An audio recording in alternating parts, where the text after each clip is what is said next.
સમાચારમાં આગળ વાત મોરબીની, જ્યાં ગુટુગામ સહિત સમગ્ર જિલ્લાની અંદર કમોસમી વરસાદ કહેર મચાવ્યો। ગઈકાલે બપોરે ભારે પવન સાથે વરસાદ તૂટી પડતા જ ખેડૂતોને ભારે હાલાકીનો સામનો કરવો પડ્યો। આ તરફ જ્યાં કમોસમી માવઠું અને તેને કારણે ખેતીના પાકને પણ વ્યાપક પ્રમાણમાં નુકસાન પહોંચ્યું। ખેતરોમાં તૈયાર થયેલ જીરું, ચણા, લસણ અને ઘઉંના પાકને પર ભારે નુકસાન થયું છે। પાણી ફરી વળતા અત્યારે ખેડૂતો પાયમાલ થયા છે। ગુટુ ગામમાં ખેડૂતોએ પાક લણીને ખેતરમાં પાથરા કર્યા હતા, પરંતુ ભારે પવનની અંદર પાથરા ઉડી ગયા અને વરસાદથી તૈયાર માલ પલળી જતા આ તરફ પડ્યા પર પાટું જેવી સ્થિતિ સર્જાઈ। ત્યારે સરકાર તાત્કાલિક સહાય ચૂકવે તેવી પણ માંગ ખેડૂતો કરી રહ્યા છે।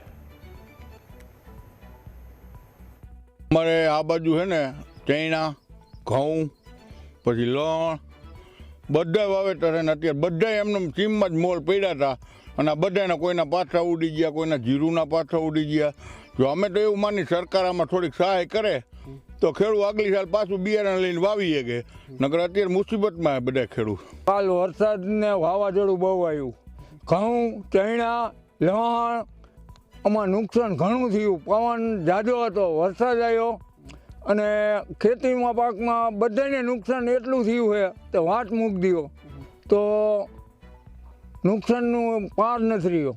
તમે તમારા ખેતરમાં શું વાવ્યું હતું? મારા ખેતરમાં ચણા છે, લણ છે, જીરું થોડુંક હતું, બધામાં નુકસાન થયું। કેટલું નુકસાન થયું તમને? નુકસાન એટલે માપ વગરનું બધું આડું પાડી દીધું હાવ। કાલે અમારે બહુ પવન હતો ભારે અને વરસાદ હતો અને પવનના હિસાબે અમારા 10 વીઘાના 15 વીઘાના ચણા હતા એ બગડ્યા છે, અડધા ઉપાડ્યા છે અમે, અને આ પવનના હિસાબે ઉડી ગયા છે, પલળી ગયા છે। એ બહુ નુકસાની આવી છે। અમે ભાગી અમને અમારે શું કરવાનું આમાં?